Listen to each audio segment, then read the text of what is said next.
কাছে প্রিয় দর্শক মানচিত্র নিয়মিত আয়োজন কথোপকথনে। সুপ্রিয় দর্শক শ্রোতা মণ্ডলী, আপনারা এই মুহূর্তে আমাকে যে যেখান থেকে শুনছেন আর পরবর্তী যে যেখান থেকে শুনবেন, আপনাদের সকলকে জানাই আমি আমার প্রাণঢালা অভিনন্দন এবং শুভেচ্ছা। আমাকে আজকে এই পর্যন্ত আনা এবং লাখো লোকের কাছে আমার ভয়েস বা সাউন্ড পৌঁছে দেওয়ার জন্য আপনারা যারা আমাকে সাবস্ক্রাইব করে সহযোগিতা করেছেন, সকলকে জানাই আমি আমার আন্তরিক অভিনন্দন যে আপনারা এখনও আমাকে সাবস্ক্রাইব করে আমার ভয়েস বাংলাদেশের প্রত্যন্ত অঞ্চলে পৌঁছে দিচ্ছেন। তাই আপনাদেরকে সকলকে অভিনন্দন এবং শুভেচ্ছা। তবে হ্যাঁ, প্রতিদিনকার মতো আপনারা সাবস্ক্রাইব করতে থাকুন। আপনারাই হচ্ছেন যে আমাদের শক্তি। আপনারাই সাবস্ক্রাইব করে আমাদেরকে পৌঁছে দিচ্ছেন প্রতিটা ঘরে, প্রতিটা দোকানে, প্রতিটা জায়গায়। তো আপনারা এতক্ষণ ব্যানার এবং হেডলাইন দেখে হয়তো চিন্তা করছেন, হঠাৎ কি বললাম ত্রিপুরা দিয়ে ভারতের অ্যাকশন শুরু। জি, এবার ত্রিপুরা দিয়েই ভারতের অ্যাকশন শুরু। আমরা অনেকেই অনেকভাবে বলছিলাম ভারত কি করছে, ভারত কিছু করছে না, এই করছে না, সেই করছে না, ব্যাপক বলছিলাম। কিন্তু ভারত একটা বৃহৎ রাষ্ট্র, আর একটা রাষ্ট্র আর একটা রাষ্ট্রের বিরুদ্ধে সরাসরি যুদ্ধে যায় না, তার আগে যে কিছু সিস্টেমেটিক ওয়েতে আগাইতে হয়।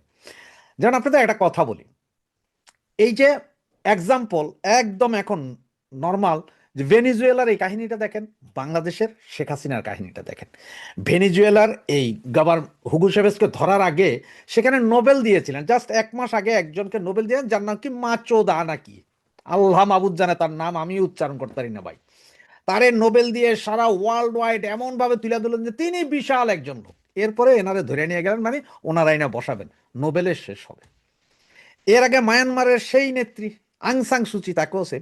আবার এদিকে আমাদের ডাক্তার ইউনুসকে দেখেন, গত প্রায় 10-12 বছর ধরে উনি নোবেল পাওয়ার পর থেকে এমনভাবে ইন্টারন্যাশনালি, দেশি ইন্টারন্যাশনাল মিডিয়া এমনভাবে হাইলাইট করছে যে উনি ছাড়া পৃথিবীতে আর কেউ নাই, বাংলাদেশের একমাত্র ভালো বুদ্ধিজীবী এই সেই ডাক্তার ইউনুস ছাড়া কেউ নাই। সুতরাং যখন এই গণ আন্দোলন বা সন্ত্রাসী কর্মকাণ্ডটা ঘটাইলেন, ঘটানোর পরে আপনি আমি কি চিন্তা করছি জানেন, যে আরে চলো চলো আমরা ডাক্তার ইউনুসকে আনি না ভাই। আমি আর আপনি ডাক্তার ইউনুসকে আনি নাই, ডাক্তার ইউনুসকে আনাইছি কিন্তু আমেরিকান ডিপ স্টেট। তারাই গত 10-12 বছর ধরে ডাক্তার ইউনুসকে বিভিন্ন পুরস্কার, বিভিন্ন জায়গায় কথা বলতে দিয়া, বিভিন্ন জায়গায় হাইলাইট করে এমন করছে যে আপনার আমার মাথার ভেতরে সিস্টেমে বসাই দিয়েছে ডাক্তার ইউনুসই একমাত্র লোক যে হয়তো বাংলাদেশকে বাঁচাইতে পারবে, কারণ তার ইন্টারন্যাশনালি অনেক ইয়ে আছে, কি সংযোগ আছে। সুতরাং ডাক্তার ইউনুস, এটা কিন্তু আমেরিকা করাই দিছে, আপনি আমি বুঝিনি। ঠিক সেম ভাবে দেখেন, এই আমেরিকান ডিপ স্টেট এবং আইএসআই, মানে যেটা আপনার পাকিস্তানের ইন্টেলিজেন্স ব্রাঞ্চ, এরা করলো কি, এরা গত 2-3 বছর যাবৎ ভারত বিদ্বেষী একটা মনোভাব তুলে দিছে সারা বাংলাদেশে ব্যাপকভাবে। মানে এইটা যার পর নাই, মানে সবকিছুতে তারা ভারত, কারণ হচ্ছে যে ভারতের সাথে যেটা গ্যাদারিং লাইগা যায় বাংলাদেশের, এটা লাভ হচ্ছে পাইক্যাদের। এই পাইক্যারা আমাদের দেশের এই বঙ্গু মুসলমানদেরকে এমন ভাবে রেডি করছে, এমন ভাবে প্রপাগান্ডা ছড়াইছে যে সব কিছুই ভারতের দিয়া ফেলাইছে, সব ভারত খাইয়া ফেলাইছে। বাংলাদেশ পুরা ভারতের অঙ্গরাজ্য, ওই যে ত্রিপুরা মিপুরা এগুলার মতো, এটা হচ্ছে খাওয়াইছে। আর আমরাও কি মনে করছি, হ্যাঁ তার মানে এটা ভালো। এখন দেখেন সেটার ফল পাচ্ছে। আজকে আপনারা অনেকে বলবেন যে ভাই ভারত তো এটা রাজনীতি নিয়ে আসছে, কারে আমাদের এই মুস্তাফিজরে খেলতে না দিয়া ওরা মানা করে দিছে, এটা তো ঠিক করে নাই। আরে ভাই, আজ থেকে 7 বছর আগে মুস্তাফিজ যখন প্রথম প্রথম ক্রিকেটে আসে, তখন বাংলাদেশের এই বঙ্গু আপনারাই চিলেছিলেন কেন ভারতে খেলতে দেওয়া হইলো, ওর টেকনিক তো ভারত যাই না যাবে, আমরা ওয়ার্ল্ড কাপ জিততাম এই এক মুস্তাফিজরে দিয়া, এগুলো বলে ব্যাপক কথা কিছু, তখন আন্দোলন হয়েছিল। আর এখন যখন ভারত নিবে না, এখন আবার আপনাকে কেন ভারত নিবে না, এটা রাজনীতিকরণ। এই ভাই, রাজনীতিকরণ এইখানে এই আইপিএল যদি মুস্তাফিজ যা খেলে, তাহলে তো মুস্তাফিজের নিজের লাভ, 12 কোটি টাকা মস্কারি না, হের নিজের লাভ, দেশের কি লাভ। ওয়ার্ল্ড কাপে আপনারা সাকিবুল হাসানকে খেলতে দেন নাই, এইবার ওয়ার্ল্ড কাপে ও তো বিশ্বের 1 নম্বর প্লেয়ার ছিল। ও যদি 20টা রান করতো তাহলে দেশের খাতায় 20 রান যোগ হইতো, সেটা তো দেশের জন্য লাভ ছিল। তখন তো আপনারা চিন্তা করেন নাই, তখন তো এটা রাজনীতিকরণ করছে যে আওয়ামী লীগের এমপি সে খুনি। হে কি তখন খুনি ছিল? হে তো তার আগে 4 মাস আগে থেকে কানাডাতে খেলতেছিল। কিন্তু তারে কেন আপনারা দিলেন না? সেই সময় চিন্তা করা যাইতো না যে না, আমরা খেলার ভিতরে রাজনীতি আনবো না, থাক ছেড়ে দিই। এখন ভারত চিন্তা করতেছে আপনারা হয়তো বোমা নিয়ে যাইবেন, ব্যাডের ভিতরে হয়তো বোমা নিয়ে যাবেন, ভারতের স্টেডিয়ামে যে ঘুরে মাইরে দিবেন, এরপরে শখানিক লোক মরে যাবো গা। এই জন্য ভারত খেলতে দিবে না। আর আপনারা সারাদিন বৈশা ভারতের গালাগালি গালাগালি গালাগালি গালাগালি করতেছেন। আর ভারতের পাবলিক এরপরও আপনাদের বলছে আসুন আসুন আসুন মশাই আসুন, আপনারা তো বড় বড় মুসলমানের দোচা, আপনারা আসুন আপনাদেরকে আমরা চুষি নাকি, এই ধরনের ভাবছিলেন। ভারতের পাবলিক যা করছে 100% ঠিক করছে।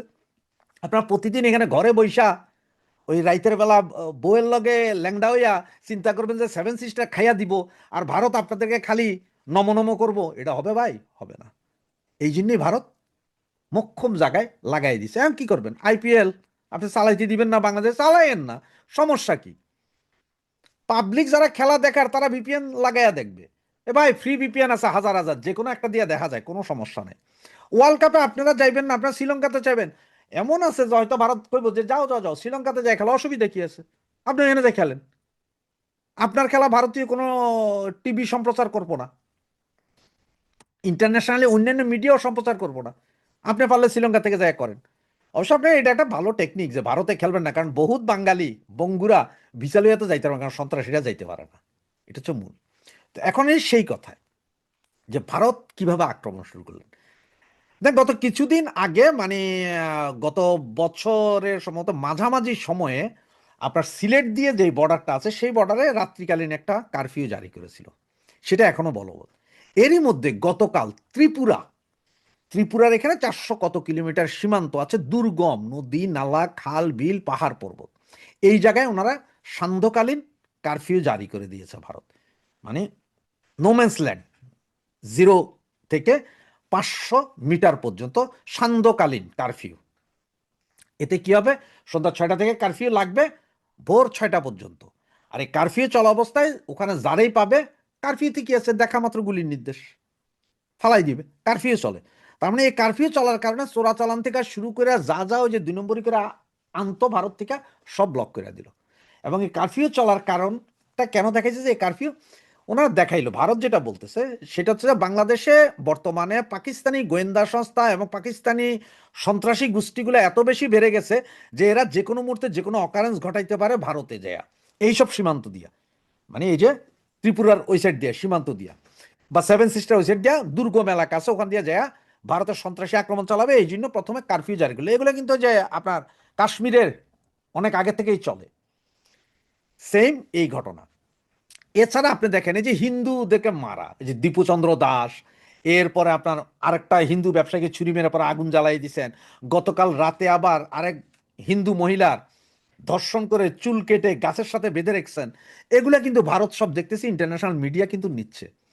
আর ভারতের যে মুসলমান আছে 35 কোটি বা 40 কোটি, আমরা যে মুসলমান বলি, এই মুসলমানদের সবচেয়ে বড় নেতা ওয়াইসি, উনিও গতকাল আপনার ভারতীয় এনআইটিভিতে দেওয়া একটা সাক্ষাৎকারে বলছেন যে বাংলাদেশে হিন্দু নিধন হচ্ছে।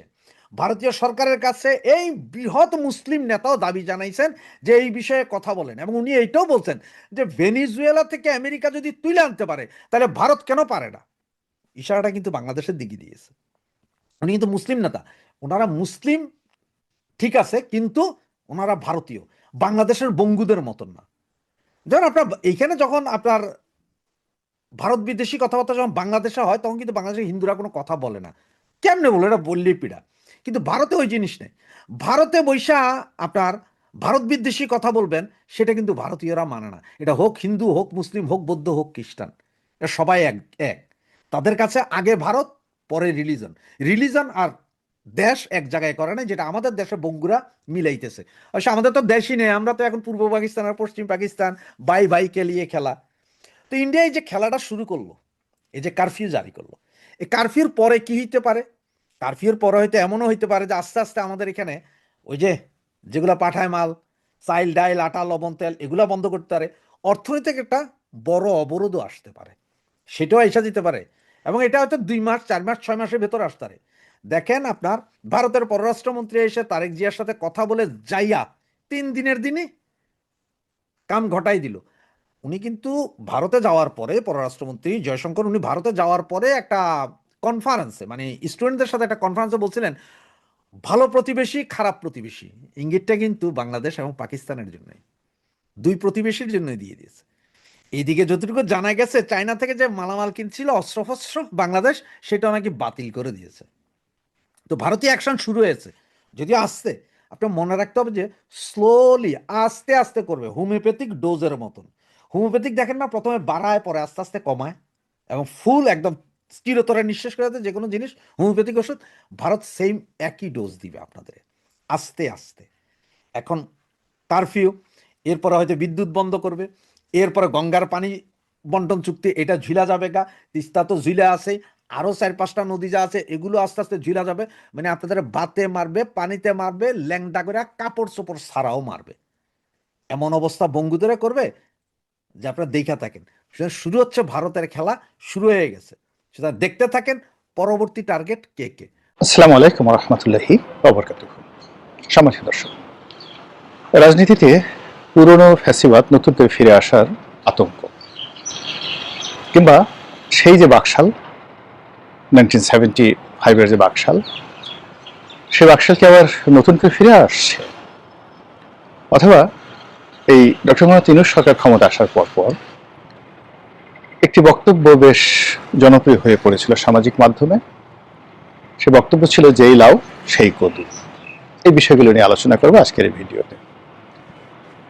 আপনারা সবাই জানেন যে যখন জুলাই আগস্ট গণ অভ্যুত্থান হলো, তখন আমাদের যারা রাজনীতিবিদ ছিলেন তারা অতিমাত্রায় উদার হয়ে পড়েছিলেন।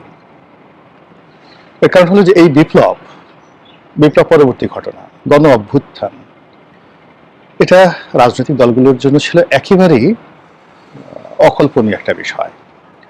2024 সনের আগস্ট মাসের 5, 6, 7, 8, 9, 10 তারিখ পর্যন্ত তাদের আসলে ঘোর কাটেনি। অন্যদিকে যারা সুযোগ সন্ধানী ছিলেন তারা কি করে হাট দখল করতে হবে, মাঠ দখল করতে হবে, চাঁদাবাজি করতে হবে, ব্যাংক বিমা লুট করতে হবে, সবগুলো মনে হয় যেন তাদের মুখস্থ ছিল। যুদ্ধের ময়দানে যেভাবে গনিমতের মাল লাভ করার জন্য যুদ্ধের যারা বিজয়ী পক্ষ তারা যেভাবে ওত পেতে থাকে, অথবা যখন আমরা এই মুসলমান ধর্মে এটাকে গনিমতের মাল বলি, মানে এটাকে হালাল করা হয়েছে যুদ্ধের ময়দানে, যে যুদ্ধের ময়দানের প্রতিপক্ষের যে কোনো সম্পত্তি, সেটা স্ত্রী হোক, সন্তান হোক, সহায় সম্পত্তি, হাতি ঘোড়া, যা কিছু হোক না কেন, সবকিছু তাদের জন্য বৈধ। কিন্তু এই ইসলাম আবির্ভাব হওয়ার আরো অনেক আগের থেকে, এমনকি যারা ইসলাম অনুসরণ করে না, বিভিন্ন ধর্মের যারা লোকজন আছে, তারাও এই যুদ্ধের ময়দানে প্রায় একই নিয়ম পালন করে। যিনি বিজয়ী হলেন তিনি মুহূর্তের মধ্যে, যিনি পরাজিত হলেন তার অন্দরমহলে ঢুকে পড়বেন, তার যদি সুন্দর স্ত্রী থাকে তাকে ভোগ করবেন, তাকে দাসী বানাবেন, তার সন্তানদেরকে মেরে ফেলবেন, পরিবারে যারা কন্যা সন্তান রয়েছেন তাদেরকে ভোগ করবেন, দখল করবেন। এটা যুদ্ধের ময়দানে একটা চিরাচরিত প্রথা। তো এটা 2024 সনে বাংলাদেশে যে এইরকম একটা পরিস্থিতি হতে পারে, এটা আমরা আসলে কেউ স্বপ্নেও কল্পনা করিনি। আমরা অনেকে বলেছিলাম যে আওয়ামী লীগের পতন হবে, পতন হওয়ার পরে 10 লাখ লোক মারা যাবে। তো আওয়ামী লীগ নিজেরা এই কথা বলেছে। আর এ কারণে কি হলো, যখন সত্যিকার একটা ঘটনাটা ঘটলো, তারা আজ পেল, অনুমান করতে পেরেছিল। তার প্রেক্ষিতে আগস্ট মাসের 5 তারিখের 3-4 দিন আগেই তাদের প্রথম সারির যে সকল নেতা ছিলেন, যাদেরকে ধরলে গণপিটুনি হতো, তাদের যে সকল একেবারে সিলেক্টেড সরকারি কর্মকর্তা ছিলেন, আমলা ছিলেন, কামলা ছিলেন, কাউকে আসলে বিপ্লবীরা বা গণ অভ্যুত্থানের যারা নায়ক তারা ধরতে পারেননি। এরা সবাই নিরাপদে নির্বিবাদে পালিয়ে গেছেন। অনেকে সেনাবাহিনীর হেফাজতে ছিলেন, তারা সসম্মানে বা বাইজ্জত গ্রেপ্তার বরণ করেছেন, তাদেরকে নিয়ে নানা রকম নাটক সাজানো হয়েছে। এরপর তাদেরকে জেলে পাঠানো হয়েছে। এখন তারা জেলের ঘানি টানছেন, হয়তো ভালো আছেন, হয়তো মন্দ আছেন, তারাই ভালো বলতে পারবেন। কিন্তু যে অবস্থা তৈরি হয়েছে সেটা হলো সাধারণ যারা আওয়ামী লীগের কর্মী, সমর্থক বা আমজনতা, তাদের জীবন ঝালাপালা হয়ে গেছে। বাড়িঘর লুটপাট, সহায় সম্পত্তি লুটপাট, বাড়ির একেবারে প্রান্তিক যারা জনগোষ্ঠী, তাদের হয়তো বাড়িতে 10টি ছাগল ছিল, 5টি গরু ছিল, পুকুর ভরা মাছ ছিল, কোনো কিছুই রক্ষা পায়নি। এমনকি কারোর ফ্রিজে যদি গরুর মাংস থাকতো বা ছিল, মাছ ছিল, রান্না করা খাবার ছিল, সেটাও মাশাআল্লাহ সুন্দর করে লুটপাট হয়ে গেছে। তো বিজয়ের যে আনন্দ, সেই আনন্দে আমরা এই জিনিসগুলো অনুধাবন করতে পারিনি। আর পরবর্তীতে যখন আমরা এই জিনিসটি বুঝতে পেরেছি, আমাদের একটা চিরাচরিত বক্তব্য ছিল যে এরকমই হয়, বা এরকমই তো হওয়ার কথা ছিল, বা ক্ষয়ক্ষতি তো আরো বেশি হতে পারতো, এরকম নানা রকম বক্তব্য অনেকে দিয়েছেন। তো এভাবে চলতে থাকলো, চলতে চলতে আনন্দ আগস্ট মাস গেল, সেপ্টেম্বর মাস গেল, অক্টোবর মাসে আমাদের এসে হুঁশ হলো যে আসলে আমরা কি হারিয়েছি, আর আসলে আমাদের এই সময় বাংলায় কি হচ্ছে। তার প্রেক্ষিতে যাদের একটু রুচি আছে, বোধ আছে, তারা অনেকে বলার চেষ্টা করলেন যে এই লাউ সেই কদু। এটা চললো 1 মাস। 1 মাস পরে আবার বলা শুরু হলো আগেই ভালো ছিলাম। তো এগুলো চলতে চলতে এসে 2025 সন গেল। 25 সনের শেষের দিকে এসে সবাই বলল যে আগে যারা রাষ্ট্র চালাতেন, সেই পুরনো স্বৈরাচার, পুরনো ফ্যাসিবাদ, বর্তমান জমানাতে চাকরিতে হচ্ছে সেই পুরনো ফ্যাসিবাদের প্রতিধ্বনি আমরা দেখতে পাচ্ছি। এভাবে 25 সন চলে গেল, 26 সন এলো, এবং 26 সনে আমরা যে নড়াচড়া দেখতে পাচ্ছি, তাতে করে অনেকগুলো বিষয় আমাদের সামনে আসছে। 74-এর মতো কি একটা দুর্ভিক্ষ হবে? একটা মহামন্দার মতো ঘটনা কি বাংলাদেশের অর্থনীতিতে ঘটবে? একটি সামাজিক অশান্তি, অস্থিরতা, কিংবা যেটিকে বলা হয় সিভিল ওয়ার, জনযুদ্ধ, সেটি কি বাংলাদেশে হবে? আগামীতে যারা ক্ষমতা আসবেন, তারা কি আসলে এই এতগুলো সমস্যা, অর্থনৈতিক, সামাজিক, রাজনৈতিক এই সমস্যাগুলো মোকাবেলা করে সত্যিকার অর্থে জাতিকে কিছু দিতে পারবেন কিনা, এই বিষয়গুলো নিয়ে আলাপ আলোচনা হচ্ছে। আবার আলোচনা শুরুতে চলে যাই। যখন 2024 সনের আগস্ট মাসে এলো, তখন রাজনৈতিক দলগুলো অতিমাত্রায় উদার হয়ে গেল।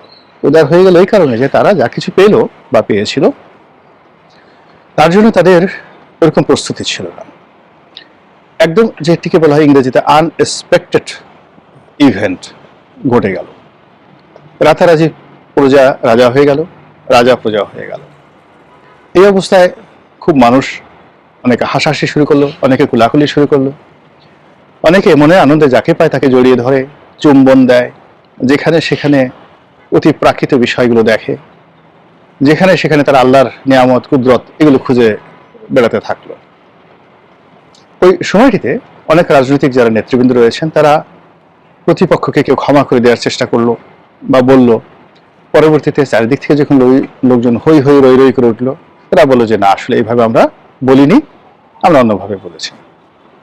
অনেকে জাতীয় সরকারের কথা বললো, সবাই বললো হ্যাঁ এটা ভালো, দেশ পরিচালনা একটা জাতীয় সরকার হতেই পারে। তো এভাবেই 17 মাস পরে এখন সেই 2024-2025-এর কোনো বাস্তবতা নেই। 2026-এর যে বাস্তবতা, সেটা হলো চারিদিকে শুধু বিএনপি, চারিদিকে শুধু তারেক রহমান সাহেব। তারেক রহমান সাহেব এবং বিএনপির বাইরে অন্য কোনো দৃশ্য নাই, অন্য কোনো ছবি নাই, অন্য কোনো ক্ষমতা নাই। সব মানুষগুলো, সেটা মানে রাষ্ট্রের কর্তা হোক, সেটা বিচার বিভাগ হোক, ব্যবসায়ী হোক, আমলা হোক, কামলা হোক, রাজনীতিবিদ হোক, দলে দলে সবাই ছুটছেন জনাব তারেক রহমান সাহেবের দরবারে এবং তার কাছে আবেদন জানাচ্ছেন, নিবেদন জানাচ্ছেন অ্যাজ ইট ইজ, যে তিনি প্রধানমন্ত্রী শুধু নন, মানে গণতান্ত্রিক প্রধানমন্ত্রীর তো একটা লিমিটেশন থাকে। তিনি এমন প্রধানমন্ত্রী, আগামীতে যার ক্ষমতা হবে সম্রাট আকবরের মতো, বাদশাহ জাহাঙ্গীরের মতো, অথবা জুলিয়াস সিজারের মতো। তিনি যা ইচ্ছা তাই করতে পারবেন, এবং এ কারণে তার মনোরঞ্জনের জন্য, তার খুশির জন্য, তার শুভ দৃষ্টির জন্য পাগলের মতো মানুষ ছুটছে বিএনপির কার্যালয়ে। এই ধারাবাহিকতায় জামাতের আমির, যিনি এই কয়দিন আগে স্বপ্ন দেখতেন জামাত একক সংখ্যাগরিষ্ঠতা নিয়ে সরকার গঠন করবে, আর তার যারা লোকজন মনে করতেন যে তিনি হবেন এই যুগের আমিরুল মোমেনিন, তো বর্তমান বাস্তবতায় জামাত প্রমাদ গুনল এবং জামাত যে কাজটা করলো সেটা হলো তারাও তারেক রহমান সাহেবের দরবারে গেল এবং তারেক রহমান সাহেবের কাছে গিয়ে তারা প্রস্তাব দিয়েছে কিনা বলতে পারবো না, কিন্তু বাইরে এসে তারা বললেন যে আমরা একটি জাতীয় সরকার গঠনের বিষয়ে চিন্তা ভাবনা করছি। এখন এই যে বললাম যে সময় যখন ভালো থাকে না তখন সবাই খোঁচা মারে, জামাত এই কথা কেন বললো,